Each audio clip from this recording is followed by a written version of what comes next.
Welcome back to Event Advice episode. Have no idea, quite a few, loads is the only thing I know. These are the sessions where we talk all things about the event industry. Normally myself, my name's Matt, and joined by a variety of people. Today we have Lee Jack. Hello. Joining us, and we are going to be discussing event management platforms and services. What does this really mean? Now, one thing I do know is it seems to mean different things to different people. There's lots of different terminology.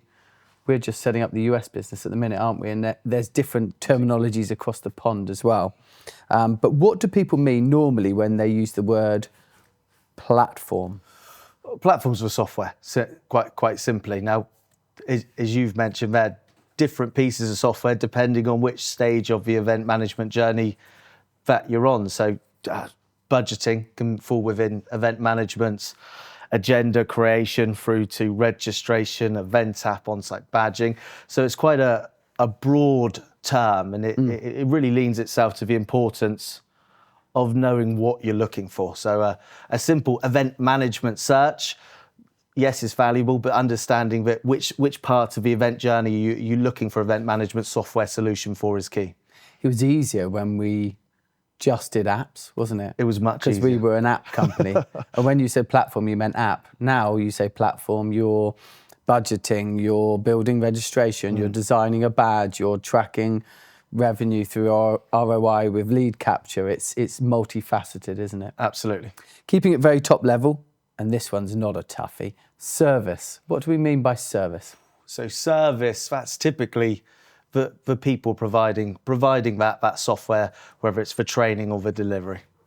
And I know you guys all know this, I'm going to ask it anyway. When people use the word solution, what are they referring to?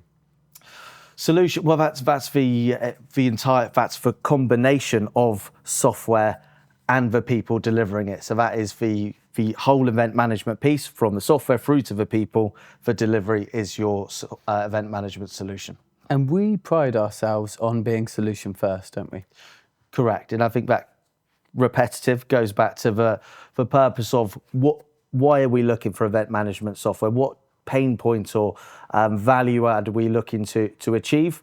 We start with that, then we look at the relevant piece of our event management software or solution which we would focus on for your particular requirements. What's the correct service approach to get the outcomes that you're looking for? And that's all about being solution orientated. What we find when we are seeing people searching, because we obviously, with Google Console, we look at search volume, what people are looking for, where those keywords come from, all that marketing stuff that we love. But people searching for event management platform, event management services, or event management software are actually looking for one and the same, but it can be quite different by person, can't it, in terms of what they expect. Ultimately, whenever someone searches for any of those terms, our objective is to present the solution. Correct. Present what we've got and be open and honest in terms of what we don't have, and some things we have and some things we don't focus on. Okay, so let's get into the details a bit more. What is an event management platform? So I've got a definition here. It's a software solution that plans, organizes, and delivering events. But let's get into the detail of the typical features that people are looking for. Okay, so again, you would break it down based on the stage, but if we're focusing on the user experience, which is a huge part of the event management solution, you're typically looking at event registration. Yep. So that's going to be that first email that lands in their inbox, landing on a landing page perhaps, or an event website to find out about the event, give them enough information to get excited about actually clicking through and registering. So a nice clear call to action. What is the pertinent information that we need to have to deliver a seamless event experience for that person? So that might be dietary, it might be the sessions they're attending, it might be the networking classes that they're interested in. So we're looking at capturing the information to personalize their wider event experience. It's the most important one, isn't it? I think because so. if we don't Well, it's for Get people there, it doesn't exist. if you don't get people there, your event doesn't exist. So that's always quite an important thing to try and tick off. They need to know where they're going, they need to know what time they're going there, and you need to be able to then communicate with them in the lead up to make sure that they don't forget about the event. So the event management piece is absolutely critical. But yes, it's important to get them there. That's dare I say it, a given. But then it's the ability to personalize their journey so that you're not just bringing everybody to the event and having the same experience, whether they are a CEO of an organization and interested in meeting these stakeholders, or they're an event manager and they've got a particular set of interests. That data is the difference between having a one-size-fits-all and having a really personalised experience, which leaves them going away with genuine takeaways which impact their professional life, and remembering the core messages of your event. So event management, absolutely critical. And then what you can do with that through to the event app, the on-site experience, all really starts with a personalised, customisable event registration solution. Well, you're ticking all the boxes that I've got here. Brilliant news. Get people there with event registration and ticketing. You covered that. I think we do it really well because it is so important, such a critical part of the journey. A website isn't just a website. And a user-friendly website that is flexible and customizable is absolutely key. So it's bespoke to your requirements. Get people into a journey where they can register quickly and give you the information you need. We massively tick that box. So let's say agenda and content management. Yeah. You've covered that pretty much, but do you want to just touch on it again? I'll touch on it again, but that could be part of a registration process with them choosing the sessions they're going to, or as part of that event website, making them aware of the keynote speakers, the sessions which are going to be most impactful to them. And then when they've registered and they get access to the event app, the virtual hybrid platform, they can either have a personalised agenda, or within that platform, that event management piece, which is the app, the virtual hybrid platform, they can customise their agenda and build out their experience within that space. So really critical part of the event, particularly for those multi-day, multi-track sessions. If you've got a single stream, 4 or 5 sessions, it's fairly easy to manage, but there's lots of these, particularly medical congresses, large all-staff conferences for the enterprise corporate clients. They might have 100 sessions covering various topics in different locations, sometimes in different venues. So then having a really comprehensive agenda management tool, which for Crowdcoms would be the event app, the event virtual hybrid platform, is absolutely critical. It's interesting that you mentioned the virtual hybrid element to it, because an event platform before 2020 wouldn't have necessarily included or automatically included those components. It's a given now, isn't it? I think certainly to have the ability within your event platform, it's a given. It's not necessarily enabled for every event, but even if you've got a straightforward, everybody's attending, part of your remit is you want fully in person, making that content available on demand afterwards, extending the life cycle of that value offering to your audience is really critical. So if you've got an event platform that can't host a stream, either live or on demand, you're not getting the true value out of an event management tool. So the event management platform has got people to the event, told them what to expect, given us as organisers the information we need to structure it in the right way. It's enabled an agenda, it's driven engagement, it's facilitated conversations, meetings, it's increased the life cycle of topics by creating innovation and following on that message. It's communicated and been a logistics tool. It's done all of those things. What about the sponsor and exhibitor bit? How's it going to drive revenue? Look, a number of ways. So if you're going back to that pre-events, it's part of your sponsorship onboarding process, selling sponsorship for different packages, what perhaps is included within there. Quite often people are looking for event management tools to manage exhibitor floor plans of the space that they're going to receive, what they're going to get within that space. And then when you're looking at that registration through to the app, through to on-site badging, it's about how do we give exposure to our exhibitors, to our sponsors. If we've got a platinum sponsor, how are we going to differentiate them from our wider sponsors, as an example? Yeah. Are we going to do challenges where you get a higher number of points for going and meeting our platinum sponsor than our gold sponsors?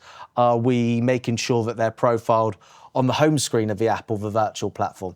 Are we doing push notifications each day? So it's about leveraging the event management tools to truly build value, value which you can define with data post-event, which then secures your repeatability of getting that sponsorship revenue, which is absolutely critical for your association events, your membership events, and so on and so forth. Final thing here was analytics and reporting. You covered that off with the data. So we've driven sponsor revenue, we've appeased sponsors, we've demonstrated value to those sponsors in terms of the engagement they've got.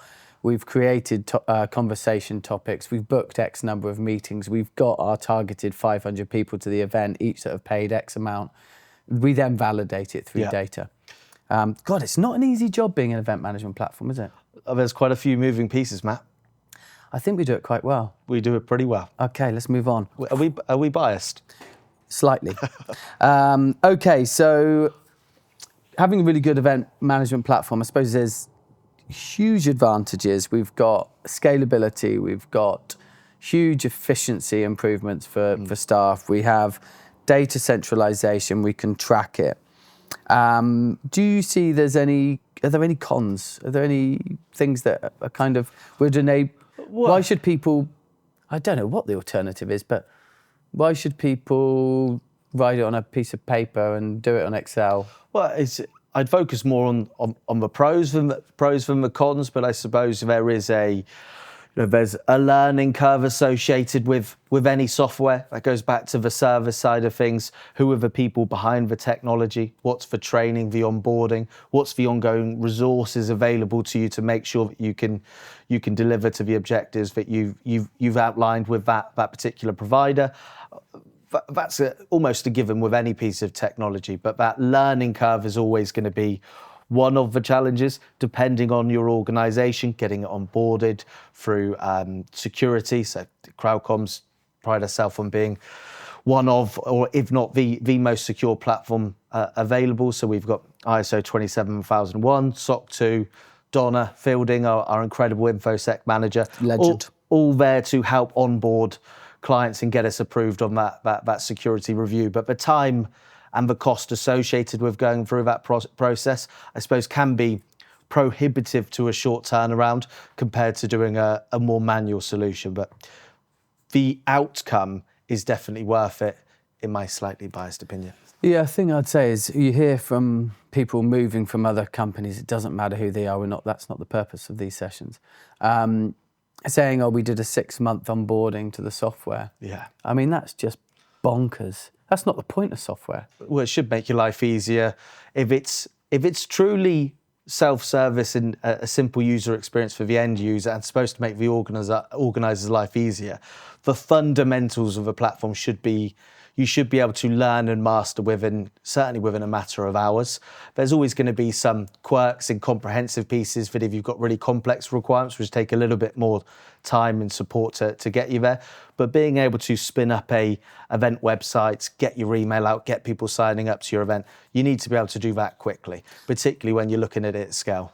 So the next bit is within event management, but looking at event management services. So we've talked about SaaS software, we talked about quick onboarding, it's easy to use, and our platform and others is definitely that. Why is the human element and that human expertise still important? Well, a number of reasons, but I always start with the why. Why are we looking to implement this piece of technology? What are the outcomes we're looking to achieve? If you're an absolute pro in implementing event tech, perhaps you don't need the same hand-holding as other people, but being able to talk to somebody who lives and breathes event management, software, event technology, is really valuable to make sure that you're doing it in the most streamlined ways to get the outcomes that you're looking to do. So I think that's an important part of it, being able to bounce ideas off for somebody. But then it's also that resourcing component. If you are in a bit of a pinch and you don't have the people internally available to deliver the tech, knowing that there is that capacity for them to get hands-on and support you is really critical. What we tend to see, let's just focus on one of our bigger clients, maybe doing 50 events. They centralize an account, and a team that are managing 40 events a year tend to just go through onboarding and manage it themselves. They might have 10 regions, each doing one event each. And they're the ones that tend to contract directly with us to do the project management or the on-site services. Because for one event, they'd rather just pay the 10 hours, 20 hours of project management than onboard someone. Yeah, exactly right. And it's the flexibility. I think that's the key. Having the flexibility that, there's resources, training and support available so that I can deliver this myself. But if I need it, there's an expert who can be in my corner to support me with that setup process. It's that flexibility. We always call ourselves a software and service business, rather than just a software business. I think probably our competitors call themselves software businesses. We're a software and a service business. What that has enabled us is to have really loyal clients, sticky revenue, and that's something you'll hear businesses talk about being such a positive thing, is that stickiness of client enables you to grow. So it's good for you as our clients that you're well supported, but it's also very good for us. So it's a win-win, isn't it? Yeah, that's it. Well, look, we've got very little interest in chasing lots and lots of new customers. We'd rather do a brilliant job for our existing customers, get introduced to other departments, get introduced to their friends, dogs, family, whoever. And that's, for the most part, how Crowdcoms have grown, is organically just through delivering a great service and getting recommended, which I'm certainly very proud of. So it's often like a platform versus a services, but we're a platform and services. Correct. You've just got to be mindful that buyers sometimes need both, or sometimes just want both. I think it's key to just, even if you're not anticipating that you're going to need both, knowing that you've got it available for that one time, even if it's in the 12 months, particularly if you're looking at a 2-3 year contract. Do you want to be at that time 2 weeks out from, or 2 months out, 2 weeks out, whatever it is, from your annual conference, and then there's that resourcing shortage internally? You want to know there's someone available to support you. So true SaaS, great in certain scenarios. From my experience of event technology, there's certainly value which resonates with clients of knowing that you've got a safe pair of hands behind the scenes if you need it. Let's go a bit Crowdcoms in looking, which we try not to do too much, but we'll just touch on it a little bit. When a planner or organizer is looking at an event management platform, how should they choose? Do they goal set and then talk to your team? What do you encourage your team to kind of do through that consultative period to make sure that you're presenting the right solution for them? There's a number of, I suppose, open questions that you want to understand who the audience is. So there's quite often different stakeholders involved with the event journey: your speakers, your sponsors, your attendees, VIPs, all of which might have slightly different requirements that we want to make sure we tick off. You want to understand how the event's being funded. So if it's sponsorship, if you're looking to increase membership, how are we going to be able to assist in those outcomes? And then really, what are the overarching event objectives? And once again, how can we as an event management tool support with that? And that might be making an event organizer's life easier. Yeah. It might be engagement during our sessions. We've had feedback we need to get more live engagement. It might be the networking piece around driving really personalized meetings. So that might be through AI matchmaking tools. It might be streamlining that on-site event experience through getting your badge really quickly and then showcasing your branding as people come through the door to get things off on a brilliant start. So it's really about understanding, why are we bringing these people together? What's the overarching business objectives? And then what is the correct event management software? What is the correct service approach to deliver on those wider objectives? Again, that's going to help your clients, but it's also going to help us to present the right platform tools. We've got fabulous, really powerful platform tools and the right dedicated services to those clients. Time and time again, we're told we have transparent pricing compared to our competitors. It's like customer first pricing as opposed to Well, I think it goes back to that. Valcom's first. Yeah. If you've truly scoped out what someone's looking to achieve, then you can present a package which is going to fulfill those wider requirements. It avoids having to relook at budgets later in that event journey or the delivery experience when we should be focusing on getting those outcomes. If you don't scope it out in the first instance, or you have a one-size-fits-all package where service isn't really considered, you open yourself up to all of a sudden, oh, you need this add-on, you need this add-on, you need this additional piece of service to tick that particular box. We try to truly understand what this project's going to look like, price appropriately from the get-go, so there's no hidden surprises. We've got businesses all over the globe now in terms of sales and operations offices, but how do people watching get in touch with you to talk about their event? Well, there's a number of ways. You could connect with myself or you on LinkedIn, couldn't they? But the easiest way probably is to come to the website, crowdcoms.com, head over to the contact us form, leave your details. That comes straight through to the team here, and we're going to be going through that exact approach that I've referenced there. So contacting you, trying to understand about your events, taking you through the options, really focusing on how we can provide a solution from a software perspective and a service perspective to tick all of your boxes. Look, thank you very much for sharing your expertise with us, Lee. Really good session. Please subscribe. I believe it's at the bottom. I'm not fabulous at YouTube. Most of these go there, but subscribe, share, comment. Give us your feedback. We want to know. We work really hard on these videos. We want to make sure that they're targeting and they're giving you the value that you need from them. And we'll look forward to seeing you again soon. Thank you.